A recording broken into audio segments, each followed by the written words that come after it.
নমস্কার।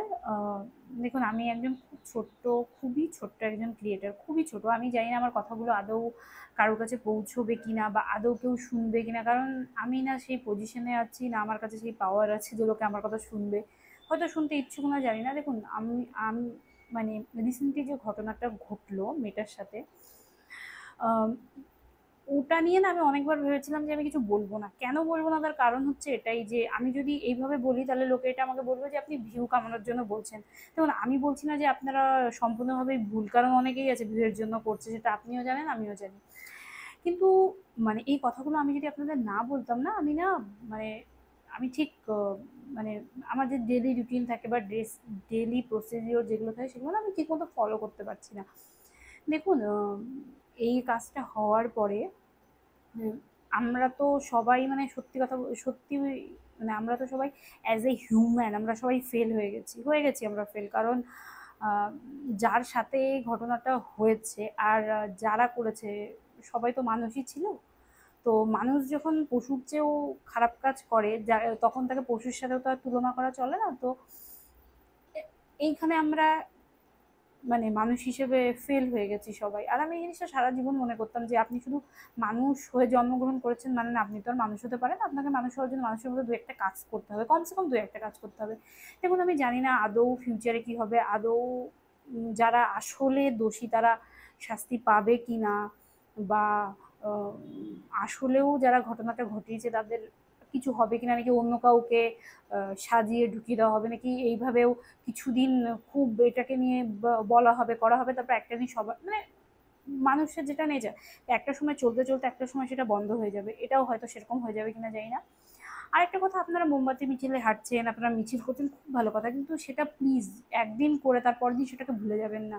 দেখুন, আমাদের যদি কোনো একটা কেটে যায় বা কিছু হয় না, তো সবসময় বলা হয় যে ট্রিটমেন্ট করো, ট্রিটমেন্ট করো, নাহলে ওটা ঘা হয়ে যাবে। তো এই সময় যখন আপনার মনে যদি ছোট একটা দাগ কাটে না, এটাকে আপনি ওই ঘা হতে দিন। কারণ উম, দেখুন না, এইগুলো হওয়ার পর আর বলার মতো কোনো ভাষা সত্যি আমার নেই। কালকে কতদিন ধরে যখনই ফেসবুক করছি বা ইউটিউব দেখছি, একটা কথাই বারবার করে উঠে আসছে, যে অনেকেই বলছে যে আমরা মিছিলে গেছিলাম, আমাদের সাথেও সেম ইনসিডেন্টস হয়েছে, কতগুলো ছেলে আমাদের সাথে এরকম করেছে, উল্টাপাল্টা কমেন্ট করছিল, গায়ের মধ্যে পড়ে যাচ্ছিল, কতগুলো লোক মাল খেয়ে এসেছিল, এইসব করেছিল। তো এইখানেও কিন্তু আমরা অ্যাজ এ মানুষ হিসেবে সত্যিই fail, as a human being তো আমরা ফেলই। আমরা আমরা নিজেদের মনে হয় কিছুদিন পরে মানুষও বলতে পারবো না।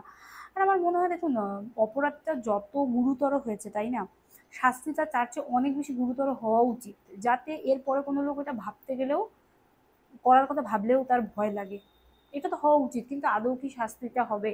আদৌ কি যারা সত্যিই দোষী তারা কি আদৌ শাস্তি পাবে? প্রশ্নটা এখানেই, সবার প্রশ্নটা এখানেই আছে যে আসলেও কি সেটা হবে কি না হবে। দেখুন, যেহেতু আমার বাড়ি অনেক গ্রামে, তো সন্ধেবেলা করে যদি ঘুরতে যাই, তো বাড়ি থেকে অনেকবার ফোন আসে যে কেন সন্ধ্যা হয়ে গেছে, কেন বাড়ি থেকে বাইরে আছিস, হেন তেন। তো বিশেষ করে এতদিন বাবা মার সাথে মানে ঝগড়া করেছি যে হ্যাঁ, বন্ধু বান্ধবের সাথে ঘুরতে যাচ্ছি, তাতে কি হয়েছে।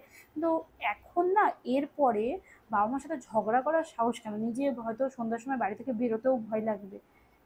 মানে কি বলবো, এখন তো মনে হচ্ছে যে এই সময় হয়তো মেয়ে হিসেবে জন্ম নেওয়াটাই একটা অপরাধ হয়ে গেছে, তাই না? অনেক কিছুতে মেয়ে হিসেবে দেখুন, একটা মেয়ে যখন আস্তে আস্তে ধীরে ধীরে বড় হয়, তখন সে বুঝতে পারে যে অনেক ক্ষেত্রে তার মনে হয় যে আমি মেয়ে হিসেবে জন্ম নিয়েই ভুল করে ফেলেছি, অনেক কিছু। কারণ দেখুন, আমাদের সমাজটা যতই যেই বলুক যে ছেলে মেয়ে ইকুয়াল হয়ে গেছে, এই হয়ে গেছে, সেই হয়ে গেছে, আপনিও জানেন, আমিও জানি, কিচ্ছু হয়নি। বিশ্বাস করুন, এখনো কিচ্ছু হয়নি, কিছুই হয়নি এখনো। ওই ছেলে মেয়ে আগে 10 বছর 50 বছর আগেও যেখানে ছিল, ছেলে মেয়ে এখনো সেই জায়গায় আছে। মেয়েকে মেয়ে আর ছেলেকে ছেলে হিসেবেই ধরা হয়। তো এমনিতেও মেয়েদের সব ক্ষেত্রে দোষ, কোনো ছেলে তোমাকে খারাপ কথা বললেও তোমার ড্রেসের দোষ হয়ে যায়, যে তুমি শর্ট ড্রেস পরেছো বলে তোমার হলো তোমাকে কথা শুনতে হয়েছে, বা তুমি বেশি কথা বলো, মেয়ে মানুষ একটু চুপচাপ থাকবে, ঘরের মধ্যে থাকবে, ভদ্র হবে, কম কথা বলবে, এইসব তো মেয়েদের শুনতে হয়। ছেলেদের কোনো ক্ষেত্রে এইসব শোনার কোনো মানে ছেলেদের হয়তো কোনো ক্ষেত্রে শুনতেই হয় না, মেয়েদের সবসময় শুনতে হয়, তাই না? আজকে আমার ভিডিও যে আপনি দেখছেন, আপনি যদি মেয়ে হন, আপনাকেও শুনতে হয়েছে কোনো একটা টাইমে, এইভাবে বস, এভাবে বসিস না, এভাবে চলাফেরা করিস না, এভাবে চলাফেরা কর, এভাবে ওড়নাটা নে, ওভাবে ওড়নাটা নে, ওই রাস্তা দিয়ে যাস না, ওইখানে অনেক ছেলে থাকে, কেন শুনতে হয়েছে বলুন?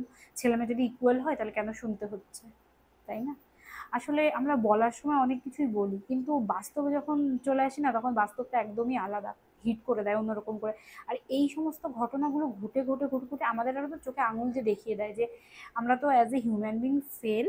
আর মেয়ে হয়েও আমরা মানে, সত্যি আমি আজকে বলছি, এবার মেয়ে হয়ে এখন ভয় করছে যে আমি মেয়ে হয়ে জন্মগ্রহণ করেছি, যে না জানে কি হতে পারে আমার ব্যাপারে।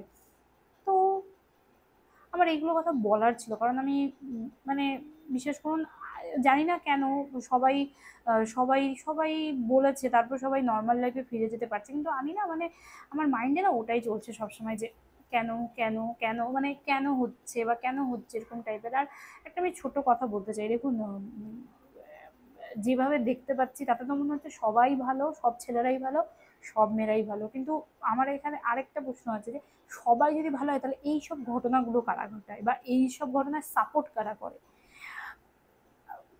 আমি বলছি না যে সবাই ছেলেরা সবাই খারাপ বা মেয়েরাই সবাই ভালো, এরকম না। দেখুন ছেলেরাও খারাপ, মেয়েরাও খারাপ, যারা খারাপ তারা খারাপ, সবসময় খারাপ, কিন্তু আপনাকে না অনেক ছোট ছোট ক্ষেত্রে, আর আমি ছোট ছোট ক্ষেত্রে এবার একটু নজর দিন। আর প্লিজ যাদের ছেলে আছে আমি বলবো প্লিজ ছেলেকে ভালো, মানে একটু ভালো শিক্ষা দিন, একটু ভালোভাবে মানুষ করুন, যাতে একটা মেয়ের অন্তত সম্মানটা করে। আজকে আপনি রাস্তা দিয়ে হাঁটছেন, একটা ছেলে টুটি মানে আপনাকে দুটো কথা বলছে, বাজে নোংরা কথা বলছে, ঠিক আছে, বা আপনি আপনার আপনার কাজের জায়গায় গেছেন, সেখানে আপনাকে দুটো খারাপ কথা শুনতে হচ্ছে, আপনি মেয়ে বলে। এটা অনেকেই ফেস করেছে, যারা কাজ করেছে বা যারা রাস্তা দিয়ে চলাফেরা করে, যারা বাড়ি থেকে বাইরে থাকে, তাদের এগুলো বেশি ফেস করতে হয়। তো পাশ দিয়ে ছেলে দুটো কথা বললেও দেখবেন আপনার পাশে অনেক লোক হেঁটে যাবে, আপনাকে কখনো মানে ওই ছেলেগুলোকে বলবে না যে কেন এটা বললি বা কেন এটা বললি। আর আপনার মধ্যে বলার সাহস থাকে না, সবসময় তো থাকে না সাহস যে সবসময় বলতে পারবো, কিন্তু আর 10টা লোক শুনলেও আপনাকে কিছু বলবে না। তো আমি বলবো এই সময় একটু বলুন, আপনারা এই সময় প্রতিবাদ করছেন, এই সময় প্রতিবাদ করুন, কারণ একটা ছোট জিনিসই ধীরে ধীরে করে বড় হয়, তাই না? আজকে একটা মানুষের মেন্টালিটি যখন ছোট থাকে তখন থেকেই তো তার মেন্টালিটি এভাবে ধীরে ধীরে ধীরে ধীরে ডেভেলপ হয়। তো যখন তার মেন্টালিটি ডেভেলপ হচ্ছে তখনই তাকে বোঝান যে জিনিসগুলো ভুল, খারাপ। ভুল বা খারাপ বললেও হবে না, মানে এই জিনিসগুলো কোনোভাবেই ঠিক না, তুমি কোনোভাবেই এটাকে জাস্টিফাই করতে পারবে না, তাই না? আহ, যাই হোক, দেখুন আর আর 50টা মানুষের মতো আমিও একটা মানুষ বলেই নিজেকে মনে করি। কথাগুলো না বলতে পারলে থাকতে পারছিলাম না, সেই জন্যই বললাম। আমি চাই, বিশ্বাস করুন, যাই হয়ে যাক দোষীরা যেন শাস্তিটা পায় এবার। প্লিজ এই 2 দিন খুব হয়ে 3 দিনের দিন সবাই ভুলে যাবে, এবার যেন এটা না হয়, এবার যেন সত্যি দোষীরা শাস্তি পায়। কারণ আর যাই হোক, আপনি আপনি এই কাজটা কখনোই করতে পারেন না। এটা আমি জানি না কি ইনসিডেন্টস হয়েছে, কি হয়েছে, আমার কোনো ওর ব্যাপারে কোনো নলেজ নেই, আমি কিছু জানি না, কিন্তু আর যাই হোক আপনি আপনি এরকম করতে পারেন না, ওটা ওটা আপনি কখনোই করতে পারেন না। কারণ মানে একটা মেয়ে হয়ে উম, আমি আমি আমি সত্যি মানে আমি কল্পনাও করতে পারবো না যে মেয়েটা কত কষ্ট পেয়েছে বা মেয়েটার সাথে কি হয়েছে। তো আমি মানে বললাম না, আমি সবার মতোই চাই যে প্লিজ এবার যেন মেয়েটা জাস্টিস পায়, এবার যেন সত্যি ওই জিনিসটা হয় যে এবার যেন এবার যেন দোষীরা শাস্তি পায়। আর শাস্তিটা অতই কঠিন হওয়া দরকার, যতটা কষ্ট মেয়েটা পেয়েছে না তার চেয়ে ডবল গুণে কষ্টকর হওয়া উচিত। তাহলে আর একটা লোক ভয় পাবে, বিশ্বাস করুন, তাছাড়া ভয় পাবে না, তাছাড়া ভয় পাওয়া সম্ভব না।